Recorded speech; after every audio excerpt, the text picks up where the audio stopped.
할렐루야. 새해 복 많이 받으십시오. 물론 1월 1일 날 새해 인사 저희가 나누었지만 설날이 이제 3일 뒤에 다가옵니다. 올해도 새해 복 많이 받으시고 또 여러분의 모든 소원을 이루시는, 그래서 뭐든지 갑절이 되어지는, 고난 빼고 고난이 갑절이 되면 안 되죠. 뭐든지 갑절로 남아지는 역사가 있는 올 한 해가 되기를 주님의 이름으로 축원합니다. 우리 옆에 계신 분들과 앞뒤로 함께 인사하실 때 왕 되시는 예수님께 순종하며 살아갑시다. 인사해 보겠습니다. 시작. 왕 되시는 예수님께 순종하며 살아갑시다. 우리는 기도할 때 예수님께서 오늘 하루도 나와 동행하기를 소망하며 기도합니다. 나와 동행해 주시고 우리의 남편과 아내와 자녀와 가정과 기업과 직장과 사업과, 그렇죠? 하나님 오늘도 동행해 주세요. 이렇게 기도합니다. 예수님과 동행한다는 것만큼이나 복된 인생은 없을 겁니다. 그분은 하나님의 아들이시고 동시에 인간의 몸으로 이 땅에 오셨습니다. 하나님과 본체 되시기 때문에 우리를 그 누구보다 더 잘 이해하시고 나를 가장 잘 아시는 분이 바로 예수님 되시는 거예요. 나를 가장 잘 아는 사람이 누구예요? 부모님인가요? 배우자예요? 그럴 수도 있겠죠. 그러나 나를 만드신 하나님, 그리고 하나님과 본체 되시는 예수 그리스도께서 여러분을 가장 잘 아십니다.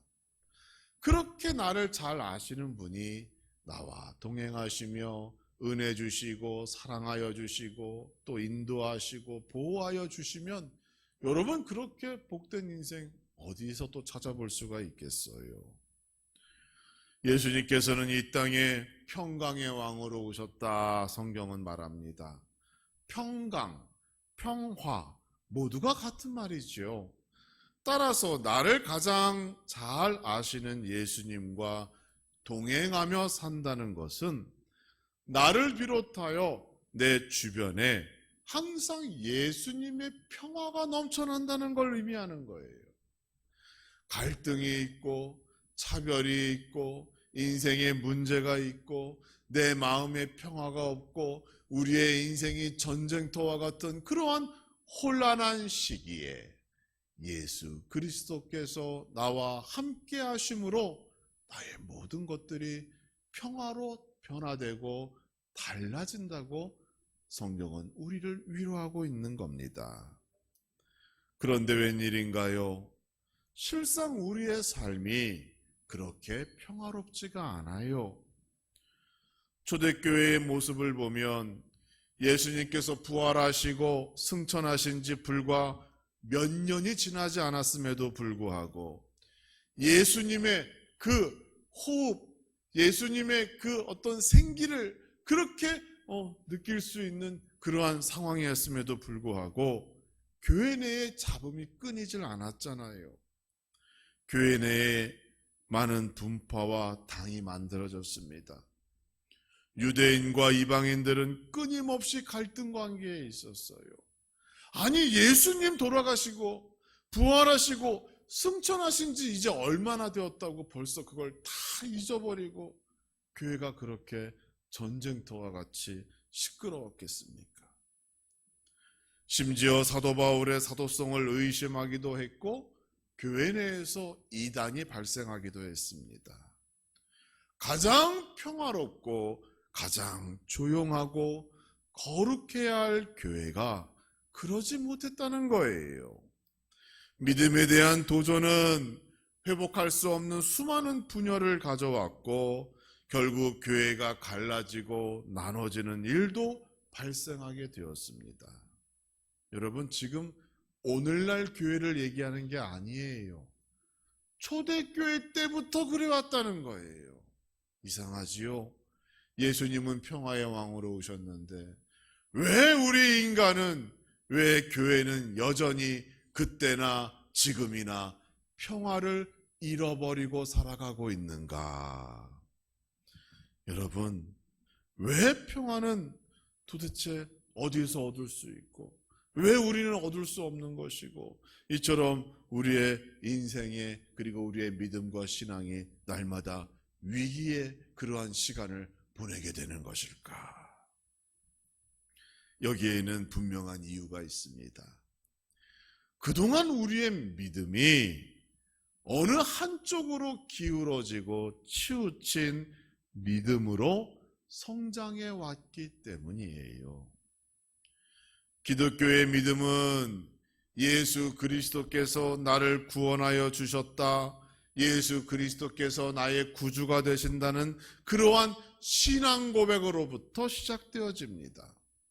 예수님께서 나와 여러분을 구원하여 주셨어요. 이것이 우리가 가진 믿음의 시작입니다. 그러나 성경을 읽어보면 예수님께서는 우리의 구주로 이 땅에 오신 것만이 아니라 우리의 왕으로, 오늘 본문은 임금이라고 말했어요. 왕으로 이 땅에 오셨어요. 왕으로 오신 예수 그리스도를 잊어버리고 구주로 오신 예수님, 나의 문제를 해결해 주시는 예수님, 나의 약함을 강함으로 비어있는 자리를 채워주시는 그러한 예수님으로 믿고 한쪽으로 치우친 그러한 신앙을 가져왔기 때문에 우리의 삶 속에 평화가 없는 겁니다. 인간이 왕을 잊고 산다는 것은 어떤 결과가 올까요? 사사기 21장 25절을 보면 아주 정확한 답변이 나타나 있습니다. 그때에 이스라엘의 왕이 없으므로 사람이 각기 자기의 소견대로 옳은 대로 행하였더라. 여러분 보세요. 왕이 없다는 겁니다. 기준이 없는 거예요. 어떠한 말씀이 없는 거예요. 그러니까 다 자기 말이 옳다고 주장합니다. 다 내가 옳다는 거예요. 다 내 말을 따라야 한다는 거예요. 그러니까 갈등과 대립과 더 나아가 전쟁이 끊이지 않는 겁니다. 왕이 없는 인생은 이런 인생입니다. 자기의 소견대로, 즉 자기의 마음대로 인생을 살게 됩니다. 혼돈 그 자체를 경험할 수밖에 없는 거예요. 삶에 대한 정확한 기준과 방향이 없기 때문에 모두가 자기가 생각한 것이 옳다, 정당하다고 믿고 그렇게 생각하다 보면 결국 타인과의 문제가 발생할 수밖에 없는 겁니다.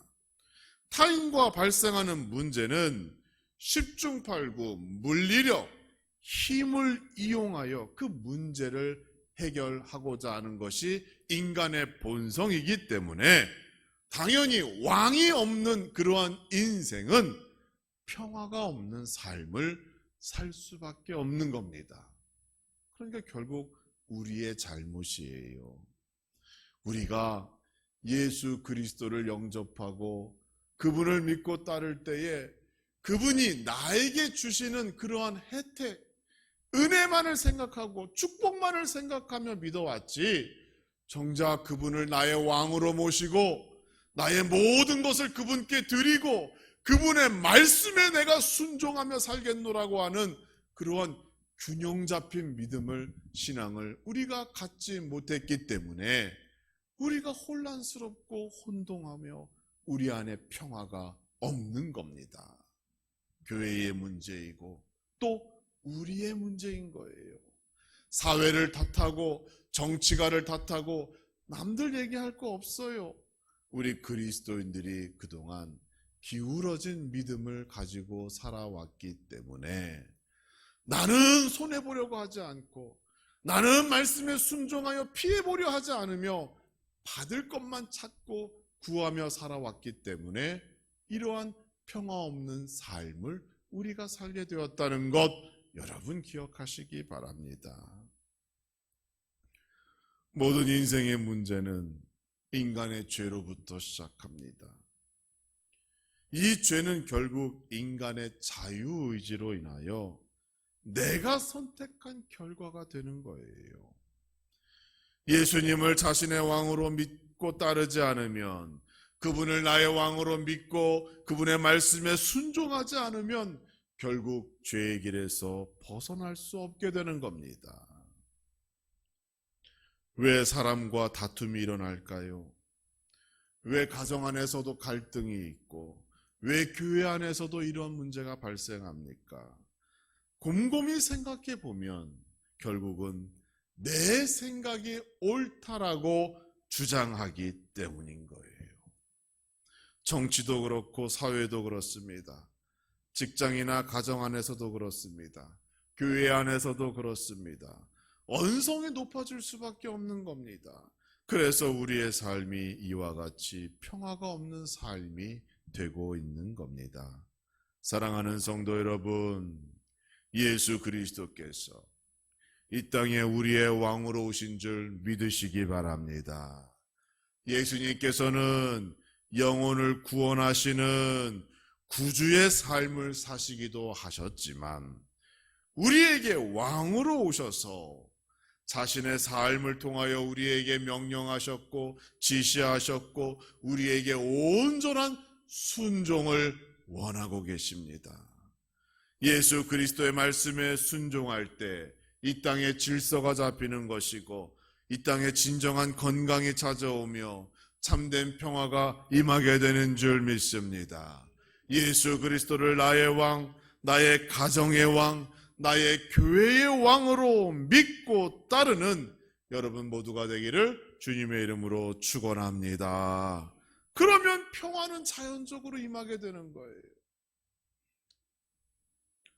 사사시대에 사람들은 왕이 없는 이유로 자신의 뜻대로 살았습니다. 여러분, 내 마음대로 살고 내가 원하는 대로 살면 행복할 것 같죠? 그런데 그렇지 않아요. 인간은 원죄라는 것을 품고 살아가잖아요. 우리는 죄와 떨어져서 살 수 없는 그런 어떤 존재입니다. 그래서 예수 그리스도가 매 시간마다, 성령이 매 시간마다 우리에게 필요한 거예요. 내 뜻대로 내 마음대로 내가 원하는 대로 살아가면 법 없이도 살아갈 것 같지만 여러분 그렇지 않아요. 우리의 본성은 그렇지 않습니다. 결국 사사시대에 이스라엘 백성들이 왕 없이 자기의 뜻대로 옳은 대로 행하다 보니 죄 가운데 벗어나지를 못했다는 거예요. 그 죄로 인하여 하나님께서 주신 땅도 잃어버렸고 기업을 빼앗기는 끊임없는 전쟁의 두려움 속에서 미래와 소망이 없는 삶을 살아야만 했습니다. 이게 행복인가요? 마음대로 행동했는데 불행이지요. 인생의 주권을 하나님께 맡기지 않고 하나님의 말씀에 귀 기울이지 않고 그 말씀에 순종하지 않은 결과가 바로 이것입니다. 예수님을 왕으로 다시 인정하며 그분의 말씀을 존중하고 따를 때 우리에게 미래가 있는 것이고 소망이 있는 것이고 그토록 원하는 행복이 있는 거예요. 여러분의 가정, 이 명절 한 주간 동안 예수 그리스도께서 우리의 호주가 되십니다. 주인이 되십니다. 왕이 되십니다. 이 고백이 넘쳐나기를 주님의 이름으로 축원합니다. 그러면 예수님을 왕으로 따르는 성도와 교회는 어떠한 모습으로 변화되어야 합니까? 가장 먼저 계속 반복적으로 말씀드리지만 왕의 말씀에 완전히 순종하는 모습을 보여야 합니다. 성경은 믿음과 행위를 항상 조화시켜야 한다고 말씀하고 있어요. 행위가 빠진 믿음은 말로만 끝나는 신앙이 됩니다. 바리새인들은 확고한 믿음이 있었어요. 자기네들은 하나님의 선민이고 우리는 구원받고 천국의 주인이라는 그러한 믿음이 있었으나 그들이 가지고 있는 그 믿음으로는 자기 스스로를 구원할 수 없었어요. 그들은 항상 말뿐이었고 가지고 있는 믿음대로 행위로 나타나지 않았기 때문에 결국 그들의 믿음은 위선적인 믿음이 된 거예요. 그래서 예수님께서 수도 없이 그들의 잘못된 믿음에 대하여 지적하잖아요. 또 믿음이 바탕이 되지 않은 행위는 과격해지고 극단적으로 가는 겁니다. 하나님에 대한 지식이 없기 때문에 하나님의 말씀에 순종한다는 것이 맹목적인 종교 생활로 변질될 수가 있어요. 행위를 하나 하더라도 왜 해야 하는지, 무엇 때문에 해야 하는지 성경적인 근거를 가지고 행동해야 하는데 그러한 지식이나 믿음이 없으면 아무리 선한 일을 많이 한다 한들 그 예수 그리스도에 대한 믿음이 없기 때문에 그 선한 행위로는 구원에 이를 수가 없는 겁니다. 여러분, 천국은 착한 일 많이 한다고 가는 게 아니에요. 예수 그리스도에 대한 정확한 믿음과 신앙 고백이 있어야 하고 그 믿음에 걸맞는 행위가 뒷받침되어서 믿음과 행위가 조화를 이룰 때 그게 진짜 믿음인 것이고 그러한 진짜 믿음을 가진 자만이 천국에 갈 수 있는 겁니다. 그러니까 항상 내가 믿음으로 말미암아 나의 말과 행동들이 항상 거기에 잘 맞는가, 나의 믿음과 행위를 항상 점검해야 하는 거예요. 예수님의 12제자의 모습을 생각해 보시기 바랍니다. 그들도 예수님 말씀에 나름대로 순종했습니다. 이리 가라 하면 이리 가고 저리 가라 하면 저리 갔어요. 그런데 그들은 선택적인 순종을 했습니다. 완전한 순종이 아니었어요. 그들은 예수님께서 자기 스승이 유대의 왕이 되기를 원했어요. 수많은 사람들이 예수님을 따를 때 그들은 그 권력의 맛에 취하기 시작했습니다.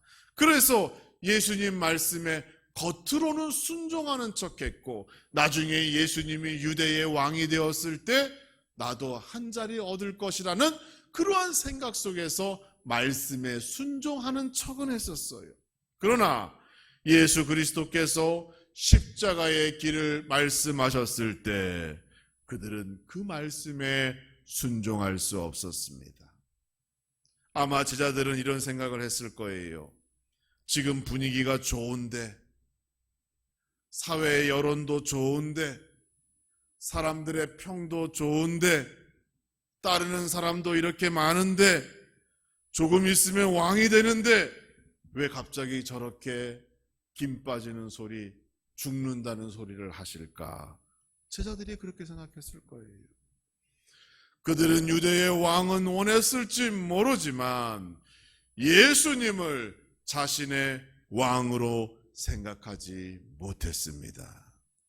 예수님의 말씀에 온전히 순종하지 않았고 스스로 결정하고 판단하는 실수를 저지른 거예요.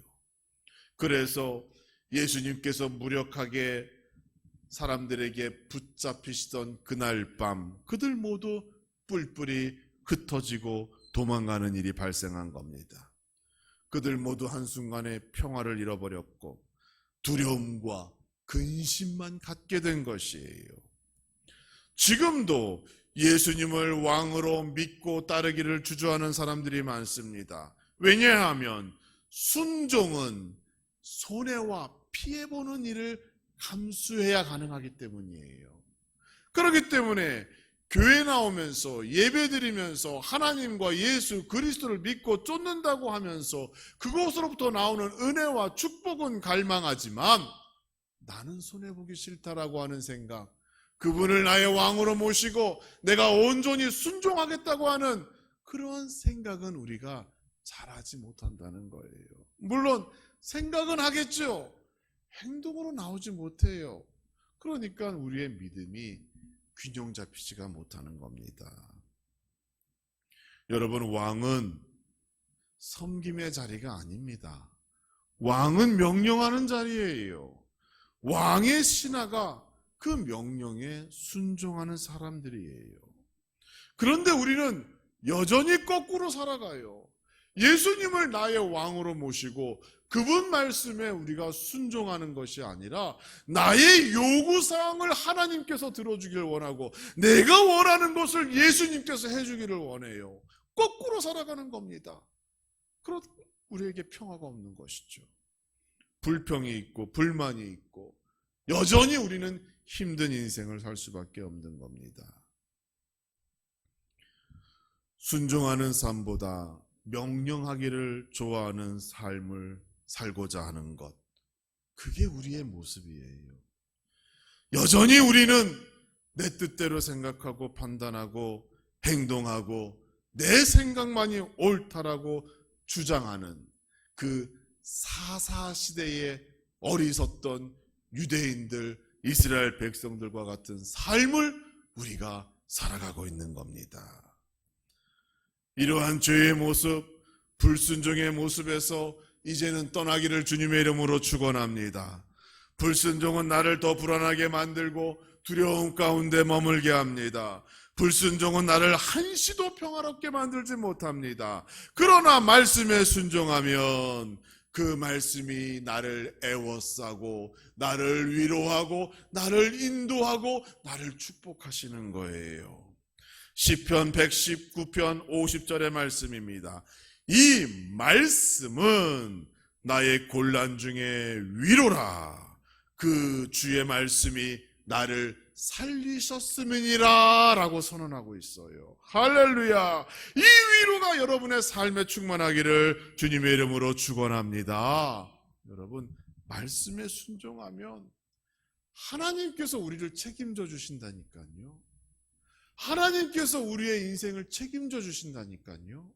그러니까 하나님을, 예수 그리스도를 나의 왕으로 여기시고 한번 그분 말씀에 순종하여 올해 정말로 갑절의 복을 받으시는 여러분 되시기를 주님의 이름으로 축원합니다.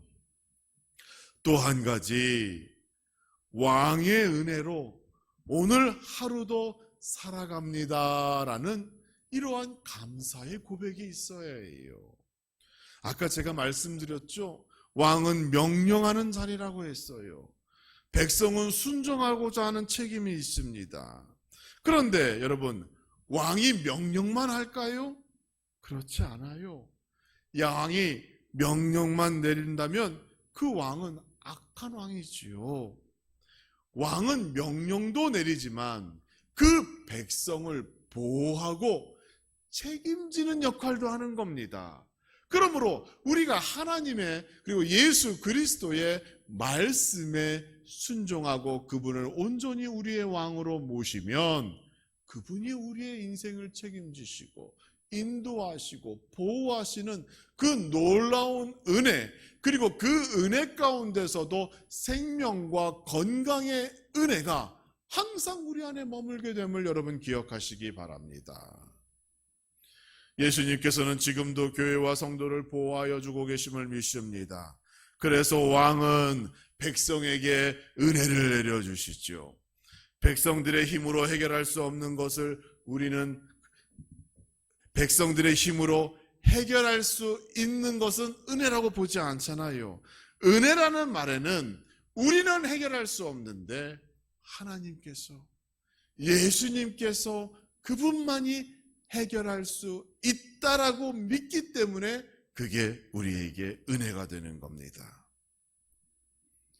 창세기 6장을 보면 하나님께서 노아를 부르시는 장면이 나와요. 8절의 말씀을 보니 이렇게 기록하고 있어요. 그러나 노아는 하나님의 무엇을 입었어요? 은혜를 입었더라 라고 기록하고 있어요. 지금 이 말씀을 하시는 이유가 있습니다. 하나님께서 사람으로부터 가축에 이르기까지 온 땅이, 모든 생명이 죄악으로 가득 찬 것을 보시고 이제 심판하기로 작정하셨을 때에 마지막에 노아를 부르시며 그에게는 구원의 길을 열어주셨어요. 그 이유가 무엇인가 하면 노아는 하나님의 은혜를 입었더라입니다. 하나님의 은혜를 받은 노아는 구원을 얻었습니다. 상상할 수 없는 구원의 은혜를 하나님으로부터 얻었고 자신과 자신의 가족들이 생명을 구원받게 되었고 새로운 이스라엘의 원조상이 된 거예요. 이처럼 왕이 그 백성에게 은혜를 내릴 때에는 백성들이 상상할 수 없는 것으로 채워주시는 줄 믿으시기 바랍니다. 세상에서 얻을 수 있는 것이 아니에요. 사람의 힘으로 가능한 것이 아닙니다. 예수님께서는 우리에게 생명의 은혜를 주셨습니다. 십자가 위에서 자신의 생명으로 우리의 생명을 맞바꿔 주신 거예요. 그래서 예수 그리스도가 우리의 참된 은혜가 되는 겁니다. 로마서 5장 21절은 이 은혜를 잘 설명하고 있어요. 이는 죄가 사망 안에서 왕노릇한 것 같이 은혜도 또한 의로 말미암아 왕노릇하여 우리 주 예수 그리스도로 말미암아 영생에 이르게 하여 함이라, 이렇게 말하고 있습니다. 한때 죄가 우리에게 왕이었으나, 그때는 우리가 사망의 골짜기에 있었으나 아무 소망이나 미래가 없는 인생을 살고 있었지만 예수 그리스도께서 보여주신 그 십자가의 은혜가 우리 안에서 왕노릇하게 되었을 때 우리는 비로소 영생을, 천국을 얻게 되었다라고 성경은 우리에게 말씀하고 있습니다. 예수님을 왕으로 모시고 사는 성도는 이와 같이 예수 그리스도를 핏값으로 은혜받아 새로운 생명이 된 거예요. 하루하루가 하나님 은혜 가운데 살게 된 것이고, 예수님의 은혜가 없었더라면 영생의 복도, 천국의 소망도, 이 땅 위의 행복과 평화도 있을 수가 없는 겁니다. 예수께서 우리의 왕 되시기 때문에 이 모든 것들이 가능하게 된 것입니다. 사랑하는 성도 여러분, 왕 되시는 예수님, 그분의 은혜로 오늘 하루 이렇게 복되게 살아가고 있습니다. 그분께서 우리에게 영생의 은혜를 주셨습니다. 더 이상 죄가 우리에게 왕노릇하지 못하도록 막아주시고, 예수님의 십자가의 은혜가 우리를 지금 보호하시고 인도하시고 살려주시는 줄 믿으시기 바랍니다. 벌써 1월의 마지막 주일이에요. 벌써 한 달이 지나갔습니다. 2025년도 어떻게 살아가시겠습니까? 욥이 받은 갑절의 축복을 말로만 구하며 사시겠습니까? 아닙니다. 예수님을 우리의 왕으로 삼아야 합니다. 그분의 말씀에 완전한 순종으로, 더 강한 믿음으로 변화되어야 합니다. 예수님의 은혜로 오늘도 생명을 얻어 살아가고 있음을 고백하고 그 왕이 하시는 그 모든 말씀에 순종하며 감사하며 살아가는 성도가 되어야 합니다. 예수 그리스도께서 우리의 왕 되시고 교회와 가정의 왕이 되시고 진정한 평화를 내려주실 줄 믿으시기 바랍니다. 예수님을 다시 한번 나의 왕, 우리의 가정의 왕으로 고백하시고 이 한 주간 설 명절 기간 동안 우리의 자녀들에게, 가족들에게, 이웃들에게 예수 우리의 왕 되시다라고 하는 이 귀한 메시지 선언하며 선포하며 살아가는 여러분 되시기를 주님의 이름으로 축원합니다.